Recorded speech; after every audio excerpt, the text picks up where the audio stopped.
আল্লাহ সুবহানাহু ওয়া তাআলার দেয়া অসাধারণ এক উপহার হলো কুরআন।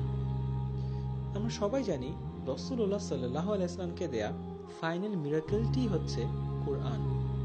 মুসা আলাইহিস সালাম, ঈসা আলাইহিস সালাম কিংবা সালেহ আলাইহিস সালামকে কি মিরাকল দেয়া হয়নি? অবশ্যই দেয়া হয়েছিল। তাহলে অন্যান্য মিরাকল থেকে কোরআন কেন অনেক অনেক বেশি স্পেশাল? কারণ অন্য সব নবীর মিরাকলগুলো ছিল একটি নির্দিষ্ট সময় ও স্থানের জন্য, এবং তাদের মৃত্যুর পর তাদের মিরাকলগুলো কিন্তু পরবর্তী কালের জন্য ঠিক আর মিরাকল রইল না, দে বিকেম স্টোরিজ। আরেকটু ভেঙে বলি, মুসা আলাইহিস সালাম তার লাঠিটিকে যখন সাপে পরিণত করেছিলেন, ঠিক সেই সময় যে মানুষটি উপস্থিত ছিলেন কেবল তিনিই বলতে পারেন, জানো আমি নিজ চোখে কি দেখেছি? বাট তাদের সন্তানেরা যখন ঘটনাটি শেয়ার করবে, তারা কিন্তু বলবে, জানো তোমার দাদা কি দেখেছিল? তারপর জানো আমার বাবার দাদা কি দেখেছিল? এভাবে একমাত্র প্রথম জনই দেখলো মিরাকল, আর বাকিরা শুনলো স্টোরি। কেউ চাইলে তা বিশ্বাস করতে পারে, আবার নাও করতে পারে, তাই না? কিন্তু কোরআন হচ্ছে রাসূলুল্লাহ সাল্লাল্লাহু আলাইহি ওয়াসাল্লামকে দেয়া এমন একটি মিরাকল যা এখনো কার্যকর রয়েছে। কোরআন যে সৃষ্টিকর্তার বাণী, সেটার প্রুফ, আর্গুমেন্ট, বিশ্বাসযোগ্যতা 1400 বছর আগের মতো এখনো সলিড আছে। স্বয়ং আল্লাহ সুবহানাহু ওয়া তাআলা তার রাসূল সাল্লাল্লাহু আলাইহি ওয়াসাল্লামকে বিজয় দান করেছেন, যা অবশ্যই একটি বড় নেয়ামত। এমন অনেক নবী এসেছেন যারা দীর্ঘ বছর ধরে কাজ করার পরেও খুব কম সংখ্যক মানুষকে সাথে পেয়েছিলেন, আর তাদেরও শেষমেশ পালিয়ে যেতে হয়েছিল। অতঃপর অবিশ্বাসীরা ধ্বংস হয়ে গিয়েছিল। এবার রাসূল সাল্লাল্লাহু আলাইহি ওয়াসাল্লামের বিজয় নিয়ে কিছু বলি। এই বিজয়ের সবচেয়ে বিস্ময়কর দিক কোনটি জানেন?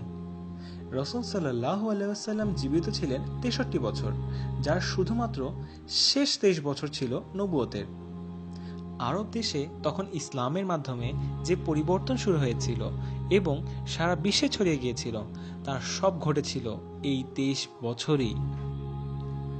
আপনারা কি বলতে পারেন যে বিশ্বে কখনো এমন পরিবর্তন এসেছে 23, 43 কিংবা 500 বছরে, যা মানুষের জীবনকে আমূলে বদলে দিয়েছে?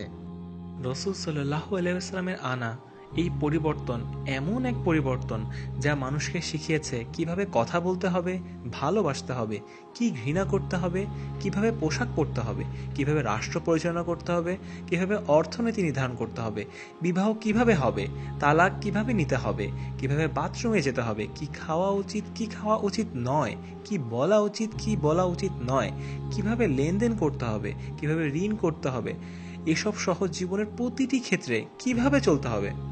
হ্যাঁ, এই সব কিছুই হয়েছিল মাত্র 23 বছরে। আপনারা নিশ্চয়ই বিশ্বের বিভিন্ন বিপ্লব নিয়ে ইতিহাসে পড়েছেন। রাশিয়ার বলশেভিক রেভলিউশন অথবা ইউরোপের ফরাসি বিপ্লবের কথা জেনে থাকবেন।